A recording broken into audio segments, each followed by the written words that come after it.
Mendoan menyatu dalam doa dan renungan dari Katedral Kristus Raja Purwokerto, Sabtu 21 Agustus 2021 bersama saya Romo Octavianus Heri Setiawan. Saudara-saudariku yang terkasih, salam sehat dan berkah dalam. Mari kita siapkan hati kita untuk merenungkan sabda Tuhan yang diambil dari Injil Matius bab 23 ayat 1 sampai 12. Kita siapkan hati kita. Dalam nama Bapa dan Putera dan Roh Kudus. Amin. Tuhan bersamamu dan bersama rohmu. Inilah Injil suci menurut Matius. Dimuliakanlah Tuhan.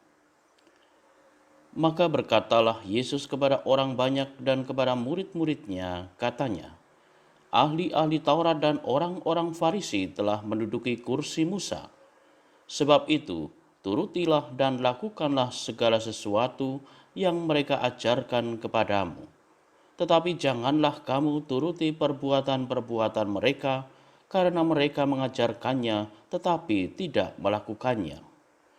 Mereka mengikat beban-beban berat, lalu meletakkannya di atas bahu orang, tetapi mereka sendiri tidak mau menyentuhnya. Semua pekerjaan yang mereka lakukan hanya dimaksudkan supaya dilihat orang. Mereka memakai tali sembahyang yang lebar dan jubah yang panjang. Mereka suka duduk di tempat terhormat dalam perjamuan dan di tempat terdepan di rumah ibadat. Mereka suka menerima penghormatan di pasar dan suka dipanggil rabi. Tetapi kamu, janganlah kamu disebut rabi, karena hanya satu rabimu dan kamu semua adalah saudara. Dan janganlah kamu menyebut siapapun bapa di bumi ini, karena hanya satu bapamu, yaitu Dia yang di surga. Janganlah pula kamu disebut pemimpin, karena hanya satu pemimpinmu, yaitu Mesias. Barang siapa terbesar di antara kamu, hendaklah ia menjadi pelayanmu. Dan barang siapa meninggikan diri, ia akan direndahkan.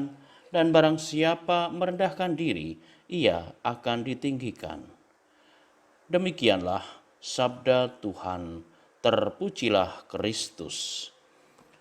Saudara-saudari yang terkasih, kritik Yesus terhadap para pemimpin bangsa menegaskan pentingnya tanggung jawab dalam keluarga baru, keluarga yang dibangun dalam kasih. Tanggung jawab itu bukan hanya mengenai ajaran. Ajaran bisa baik dan menawan, tetapi ajaran saja tidak cukup. Apa yang diajarkan bisa diterima, tetapi contoh hidup ikut menentukan apakah memang harus diterima atau tidak ajaran tersebut. Orang beriman diingatkan bahwa mereka perlu menjadi pelayan yang baik dalam kehidupan. Hanya dalam pelayanan yang sesungguhnya, kasih bisa berkembang. Kasih itu tidak terbatas dalam penampilan lahiriah, tetapi sungguh meningkat mutu kehidupannya. Penginjil yang baru saja menyampaikan kepada kita juga mau memperingatkan para pemimpin agar mereka sungguh mampu melayani dengan kemampuan mereka. Mereka yang besar mesti mampu menjadi kecil demi perkembangan hidup bersama. Ini perlu kalau hukum rimba mau disisihkan. Bukan siapa yang kuat itu yang menang, melainkan siapa yang kuat itu yang menegakkan yang lemah. Bagaimana pelayanan dalam hidup bersama kita itu terus-menerus diusahakan dan disuburkan dengan dasar pelayanan yang penuh kasih. Kritik Yesus perlu ditempatkan dalam perspektif dan dimensi yang benar. Kritik Yesus tidak untuk merusak, tetapi untuk membangun.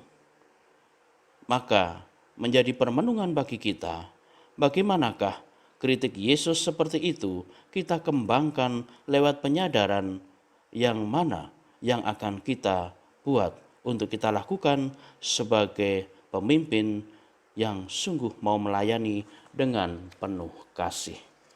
Marilah berdoa. Ya Tuhan Yesus, kami bersyukur atas ajaran yang Kau berikan kepada kami, sehingga kami semakin menyadari bahwa menjadi seorang pemimpin, menjadi seorang panutan dimanapun, termasuk di dalam keluarga kami masing-masing, kami harus memiliki jiwa kasih di dalam memimpin dan juga melayani. Semoga kami senantiasa mampu untuk belajar dari apa yang Kau ajarkan dan apa yang Kau teladankan di dalam hidup kami.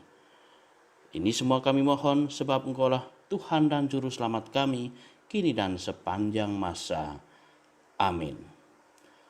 Tuhan bersamamu dan bersama rohmu.